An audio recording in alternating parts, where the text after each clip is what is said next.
Bismillahirrahmanirrahim. I'm Tahir Dhindsa and you're watching SDTV.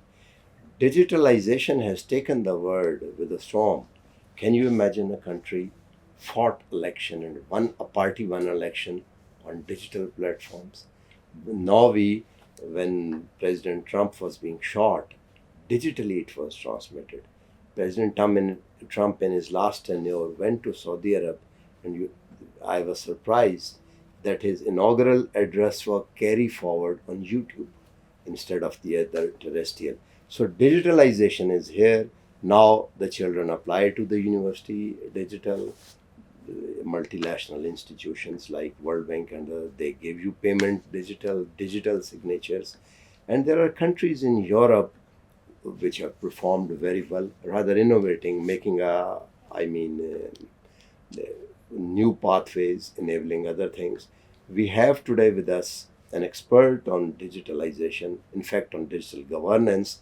Her name is, I'll read for the accuracy, Jordanka Tomkova. She's the digital governance advisor. Very warm welcome. Say something on this to set the basic premise, and then we'll ask you further questions about Pakistan as well.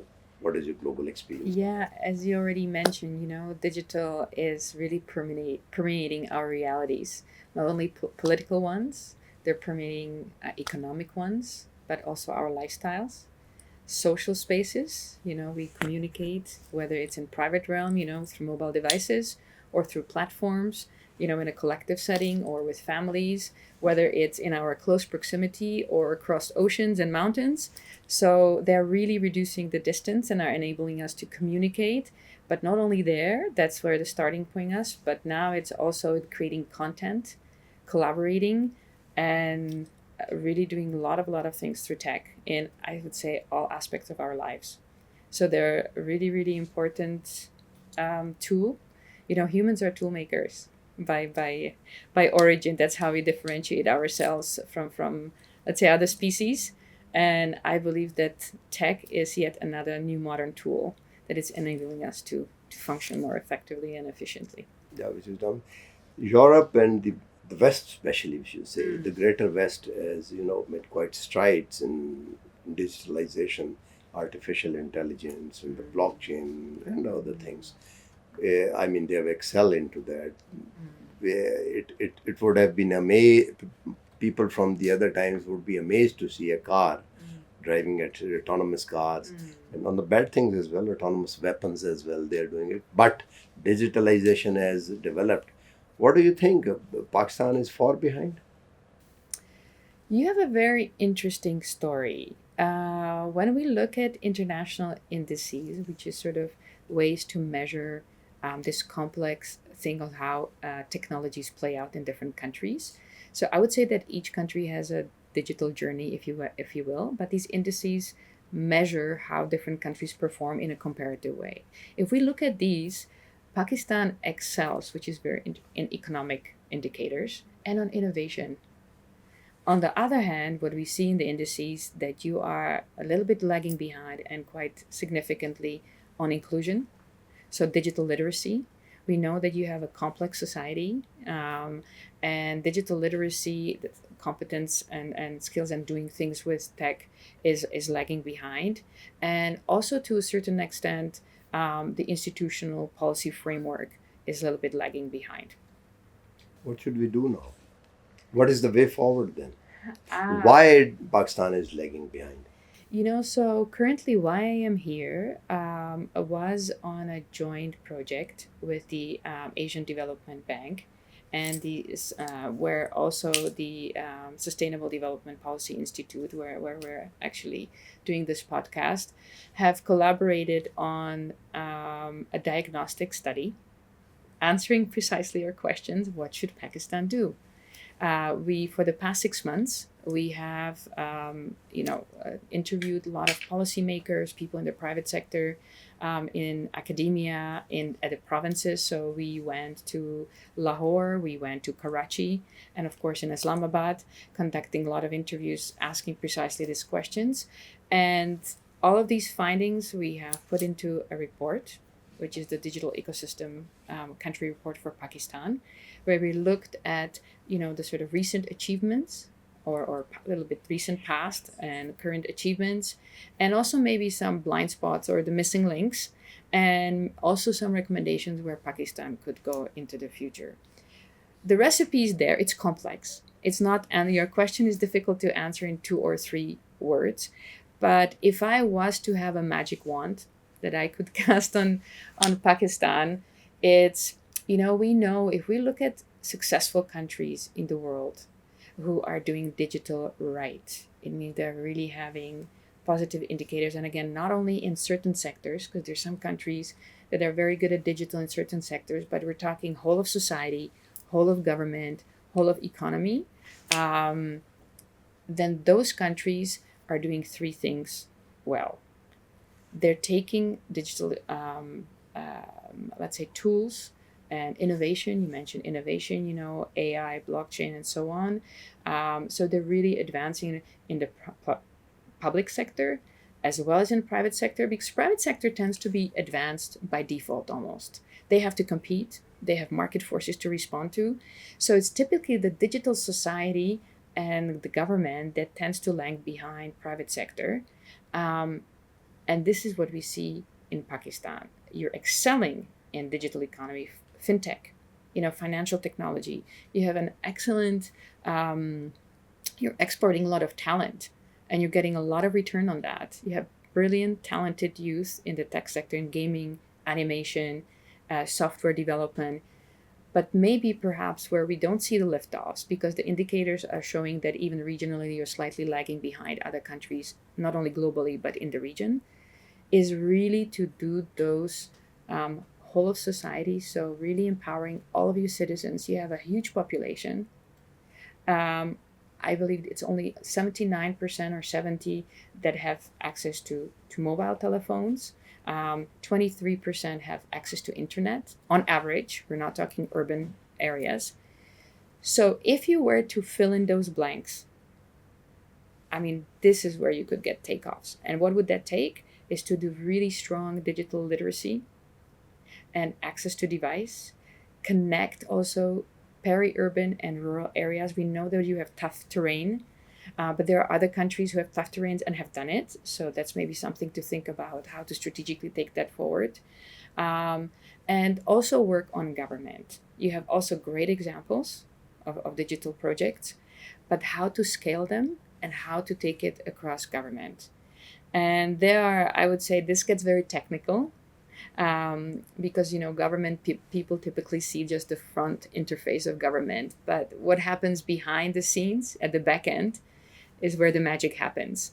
And in Pakistan, it's this back end that needs to happen. The integration, for example, of different ministries, through technology. There's quite a lot of models. Let's say cloud technologies are becoming very prominent now, where you migrate all data to cloud, and that provides sort of interoperability and a very efficient way of sharing data between ministries, so that people don't have to go physically from office on office, take a day off work to just register their child certificate or their marriage certificate, or change a driving license or business license, to register. This should be done from the comforts of your mobile, ideally. Or not the laptop. Or it could be from the laptop. International standards suggest that you should have multi-channel access to services. That means enabling with people from different walks of life, from different abilities to use also different channels, and also different, let's say, financial means. Not everybody can afford a laptop, not everybody can afford a mobile, but it's becoming more and more affordable. So how do you enable that people can not only have access, but can also then get it when they do have access, that they get it in a seamless, I would say, Estonia, which is one country that has an excellent record on this. They have done really amazing things. They have a one-click policy, once-only policy that drives their public sector. That means a citizen or a business person enters the system once, and then it's hands off. It's the system and data that do the work, and the citizen does not have to go to 1,000 offices, does not have to bring 1,000 forms and fill them out. Yeah. The system does it for them.